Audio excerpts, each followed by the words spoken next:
Hello friends, இது Friday night. இன்றைக்கி ஆஃபீஸ்லேருந்து வரத்துக்கு ஒரு 6 மணிக்கிட்ட ஆகிடுச்சு. டிராஃபிக்கு அப்புறம் ரயில்வே கேட் இதெல்லாம் போட்டாலே கிட்டத்தட்ட இந்த ரயில்வே கேட்டில் 1/2 மணி நேரத்துக்கு மேலேயே ஆகிடும். ஸோ அதனால கொஞ்சம் லேட் ஆகிடுச்சு. இன்றைக்கி வந்ததும் செம்ம பசி. கொஞ்சம் பணியாரம் போட்டு சாப்பிட்டுட்டு காஃபி குடிச்ச அப்புறம் தான் பிரிஸ்காகவே இருந்தது.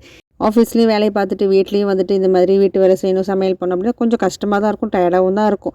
ஸோ அம்மா சொல்லிட்டு இருந்தாங்க ஹெல்ப்புக்கு யாரையாவது போட்டுக்க சொல்லி. இப்போதைக்கு வீட்டில் இருக்காங்க, அவங்க கொஞ்சம் சமையல் பண்ணுறது பாத்திரம் தைக்கிறதுலாம் அவங்க பண்ணிடுறாங்க, பாதி ஷேர் பண்ணிடுறாங்க ஒர்க்கெல்லாம். ஸோ அவங்க ஊருக்கு போனதுக்கப்புறம் தான் யாராவது இருக்காங்களான்னு தேடணும். இன்றைக்கி ராத்திரிக்கு சாப்பாடு தோசை ஊற்றி தேங்காய் சட்னி அரைச்சி எல்லாருக்கும் கொடுத்தாச்சுது. இந்த தோசை ஊற்றினா இந்த இடம் அப்படியே எண்ணெய் ஆகிடும், சரியாக தொடச்சிடலாம். இதுக்கு முன்னாடி ஒரு துணி, இந்த கிழிஞ்சு போன துணி ஏதாவது வச்சு யூஸ் பண்ணிகிட்டு இருந்தேன் இந்த மாதிரி துடைக்கிறதுக்கு. ஏன்னா இப்போ இந்த ஸ்பாஞ்ச் இது அப்படியே இந்த என்ன சொல்கிறது, இந்த பிரில் அப்படியே நினச்சிட்டோம் அப்படின்னா அழகாக சோப்போடு துடைச்ச மாதிரி நீட் ஆகிடுது. புது வீடு அப்படின்னு போனாலே வந்துட்டு ஒரு சில பொருட்கள் அப்படியே புதுசாகவே வந்து சேரும். அது மாதிரி தினம் ஏதாவது ஒரு பொருள் வரும். இந்த மாதிரி இந்த ஸ்பாஞ்ச், அதுக்கப்புறம் ப்ரஷ் வைக்கிற ஹோல்டரு, அது மாதிரி ஒன்று ரெண்டு சின்ன சின்ன பொருட்கள் தான். பிளாஸ்டிக்லாம் தூக்கி போட்டு புதுசாக வாங்கலாம் அப்படின்னு சொல்லிட்டு வாங்கி வச்சுருக்கிறது ஒவ்வொன்றா.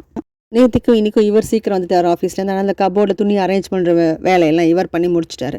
ஸோ அதாவது மெயினாக வந்து இந்த ஒர்க்கிங் லேடிஸ் எல்லாம் பார்த்திங்கன்னா ரொம்ப காமனான ஒரு விஷயம் ஃபேஸ் பண்ணுவாங்க, இந்த குழந்தைங்களை பார்த்துக்கிறது. சின்ன குழந்தைங்களாம் இருக்காங்க அப்படின்னா அவங்கள ஸ்கூல்லேருந்து கூட்டு வருது, அவங்கள கவனிச்சிக்கிறது, சாப்பாடு ஊட்டுறது, படிக்க வைக்கிறதுன்னு சொல்லி அவங்களுக்கு கேர் எடுக்க ஒரு ஆள் நமக்கு தேவைப்படும் எப்போவுமே. அது வந்து நம்ம சமைச்சு கூட வச்சுருவோம், வீட்டு வேலை கூட செஞ்சுருவோம், ஆனால் அதுக்கு கொஞ்சம் வேணுமே அப்படின்னு சொல்லிட்டு நம்ம யோசிப்போம். ஸோ அந்த மாதிரி யாராவது அமைச்சிட்டாங்க, இப்போ அம்மாவோ இல்லை மாமியாரோ இல்லைனா வந்துட்டு பேபி சிட்டர் போட்டிங்கன்னா அவங்களும் கொஞ்சம் டெடிக்கேட்டாக இருந்தாங்க, நமக்கு நல்லாயிருக்கும். ஸோ எனக்கு வந்து என்னோடய பையன் சின்ன பையனாக இருக்கும்போது அந்த மாதிரி இருந்தது. ஸோ கொஞ்சம் கஷ்டமாக இருந்தது. வேலைக்கு பாதி நாள் போவேன், 10 நாள் போக மாட்டேன். எனக்கு நிரந்தரமான வேலை அப்படிங்கிற மாதிரிலாம் அப்போல்லாம் எனக்கு எதுவுமே கிடையாது. ஸோ இப்போ வந்து பசங்க 2மே வளர்ந்தாச்சு, பையனை கல்யாணம் பண்ணி கொடுத்தாச்சுங்கிறமா கொஞ்சம் பிரச்சனை எதுவும் கிடையாது அப்படின்னு சொல்லிட்டு தான் வேலைக்கு போகிறது.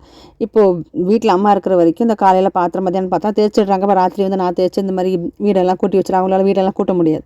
ஸோ அதெல்லாம் நான் க்ளீன் பண்ணி எடுத்து வச்சுட்டு மிச்ச வேலையெல்லாம் இருந்தால் இவரும் முடியும். அதாவது என்ன சொல்லுன்னா, ஃபேமிலி கொஞ்சம் சப்போர்ட் பண்ணால் அந்த பொண்ணு வந்து வேலைக்கு, எந்த பொண்ணாக இருந்தாலும் வேலைக்கு போகணும்னு ஆசைப்பட்டதுன்னா போயிட்டு வரலாம். அது கொஞ்சம் ஃபேமிலியோட சப்போர்ட்டு தேவைப்படும், அது ரொம்ப முக்கியம். ஸோ அதனால் டென்ஷன் ஆகாதீங்க. வேலைக்கு போகிற லேடிஸ் யாராக இருந்தாலும் டென்ஷன் இல்லாமல் கொஞ்சம் கூலாகவே வந்து வேலை செய்யுங்க. நம்ம ஹெல்த் நம்ம தான் பார்த்துக்கணும் அப்படிங்கிற மாதிரி. ஸோ அவ்வளோதான், என்னோடய கிச்சன் நான் க்ளீன் பண்ணி எடுத்து முடிச்சாச்சு. ஸோ என் வீடியோ உங்களுக்கு பிடிச்சிருக்குன்னு நினைக்கிறேன். பிடிச்சிருந்தா please like and subscribe. Next வீடியோவில் சந்திக்கிறேன். தேங்க்யூ, பாய்.